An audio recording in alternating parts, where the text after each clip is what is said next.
5 surprising ways the mind influences the body, and vice versa. It is a mistake to think of our mind and body as separate entities. The reality is that we are holistic machines, and that no aspect of our psychology, physiology, or biology can exist independently of the rest. Your mood is tied to your physiology, and your physiology is tied to your mood. This is part of what makes the mind so powerful. It controls not only our thoughts, but also our body. Here are some surprising examples. 1. Your mind can boost your immune system. If you are positive, jolly, and surrounded by people who love you, then you are actually more likely to overcome illnesses. It turns out that stress suppresses the immune system, whereas happiness hormones can reinforce it. 2. Stress changes your children. Stress changes your biology in many ways.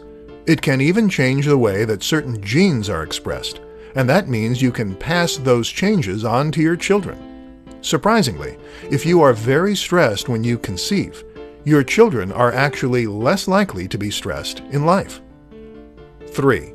You don't digest food properly. Stress causes a range of conditions, such as psoriasis.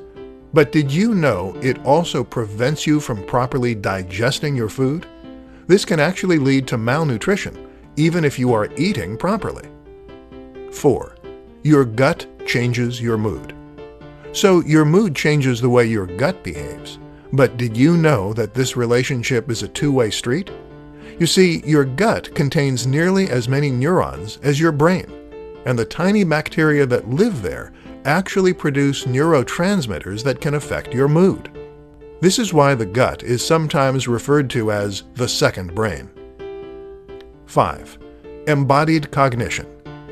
Embodied cognition is a recent theory in psychology that better explains the close link between the body and the brain. Previously, it was thought that the brain had its own internal language. This was sometimes referred to as mentalese. The idea was that whenever someone said something to you, your brain would translate that into mentalese so that you could understand it. But now it is thought that the way the brain understands things is by visualizing those things. And that happens by lighting up areas in the brain as though you were doing those things. So if I told you about a walk I took through the woods, you might visualize yourself walking through the woods. Perhaps feel the wind on your neck and the leaves crunching underfoot. The brain doesn't work without the body, and vice versa.